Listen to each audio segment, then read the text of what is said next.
Hey guys, இந்த வீடியோக்குள்ளே வாரத்துக்கு முன்னாடி எத்தனையோ பேர் யோசிச்சிருப்பாங்க இல்லையா? இந்த வீடியோ யூஸ்ஃபுல்லாக இருக்குமா, பார்க்கலாமா, அல்லது இது டைம் வேஸ்ட்டாக இருக்குமான்னு சொல்லி எத்தனையோ பேர் ஸ்கிப் பண்ணிட்டு போயிருப்பாங்க இல்லையா?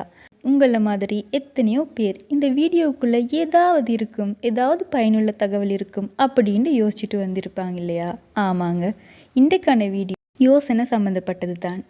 இன்றைய வீடியோ அதீத யோசனை, அதாவது ஓவர் திங்கிங், அதை பற்றினதை தான் இருக்க போகுது. அதாவது எங்களுக்கே தெரியாமல் எங்களுக்குள்ளே ஒளிஞ்சிட்டு இருக்கக்கூடிய ஒரு திருடன் தான் ஓவர் திங்கிங். ஓகே, ஓவர் திங்கிங்கை பற்றி சிம்பிளாக ஒரு தியரியை சொல்கிறேன்.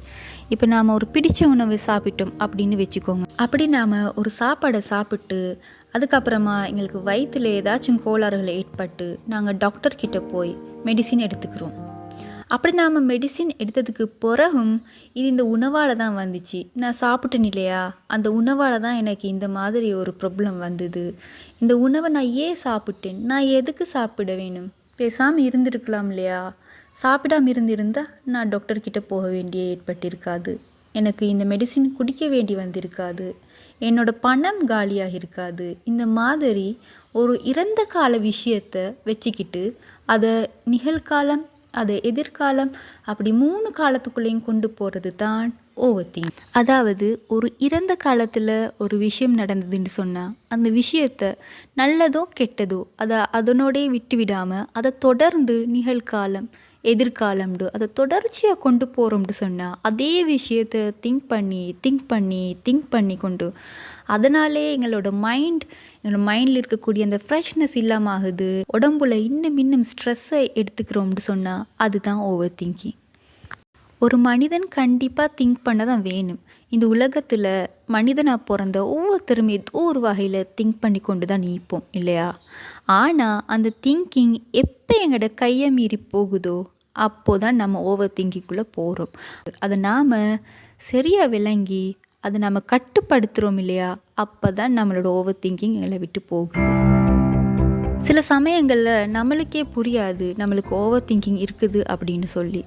நம்ம ஒரு விஷயத்தை பற்றி க்ரேஸ் ஆகி, ஒரு விஷயத்தை வெறுத்து, ஒரு விஷயத்தை பர்ஃபெக்டாக செய்ய நினச்சி அதை பற்றியே எங்களோட யோசனையை கொண்டு போகும்போது நம்மளால் வேறு எந்த விஷயத்தை பற்றியும் யோசிக்க முடியாது. ஓவர் திங்கிங் ஒரு நல்ல விஷயத்தாலேயும் உண்டாகலாம், ஒரு நெகட்டிவான விஷயத்தாலேயும் உண்டாகலாம். எங்களுக்குள்ளேயும் ஓவர் திங்கிங் இருக்குது அப்படின்றத நாம் உணர்ந்த அந்த தருணம் தான் நாம் இதிலிருந்து அவுட் ஆக முடியும். சரி, நம்ம வெளியில் ஒரு இடத்துக்கு போகிறோம்னு வச்சுக்கோங்க. அங்கே பல பேர் பல விதமாக இருப்பாங்க இல்லையா? எல்லாரும் எங்களோட கேரக்டருக்கு பொருத்தமானவங்களா இருப்பாங்களான்னு சொல்ல முடியாது இல்லையா? சில பேர் எங்களை பார்த்து முறைப்பாங்க, சில பேர் எங்களை பார்த்து சிரிப்பாங்க, சில பேர் எங்களை கண்டுக்கவும் மாட்டாங்க. அதாவது அவர் ஏன் என்னை பார்த்து சிரித்தாரு, என்னோட ட்ரெஸ் அவ்வளோ அசிங்கமாக இருந்துச்சா, என்னோடய ட்ரெஸ் அழுக்காக இருந்துச்சா, என்னோடய ட்ரெஸ் ரொம்ப பெருசாக இருந்துச்சா, என்ன ரீசனாக இருக்கும்டு அதையே யோசித்து நம்மளோட முழு நேரத்தையும் நாங்கள் அவருக்காக வேஸ்ட் பண்ணியிருப்போம். ஸோ அந்த முழு நாளையும் நாம் இன்னொருத்தருக்கு கொடுக்குறோம். புரியுதா? நம்மளோட நேரத்தை நாம் ஓவர் திங்கிங் மூலமாக அநியாயமாக வேஸ்ட் பண்ணுறோம். இதுதான் உண்மைங்க. ஓவர் திங்கிங் 2 வகைப்படும். அதாவது கடந்த காலத்தை மீண்டும் நினைப்பது, மற்றது எதிர்காலத்தை பயந்து இருப்பது. இந்த 2 விஷயங்களுமே நம்மளோட மன அமைதியை கெடுக்குது. ஓவர் திங்கிங் உன் நேரத்தையும் ஆற்றலையும் தன்னம்பிக்கையும் திருடி கொண்டு போகும்.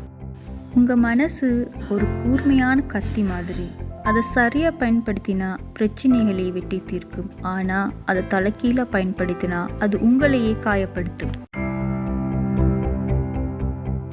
உணர்ந்து கொள், நீ அதிகம் யோசிக்கிறாய் என்பதை. மனதை மாற்று. பயம் தரும் விஷயத்திலிருந்து உனக்கு பிடித்த வேறு செயலில் கவனத்தை திருப்பு. நேர வரம்பை வை. ஒரு முடிவுக்கு 10 நிமிடம் மட்டும் யோசித்து பிறகு முடிவை எடு. தியானம், மூச்சு பயிற்சி போன்றவற்றை தினம்தோறும் கடைபிடி. இப்படியான விஷயங்கள நீங்கள் கவனம் செலுத்தினீங்கன்னு சொன்னால் உங்களோட ஓவர் திங்கிங்கிலிருந்து உங்களால் கண்டிப்பாக வெளிவர முடியும்.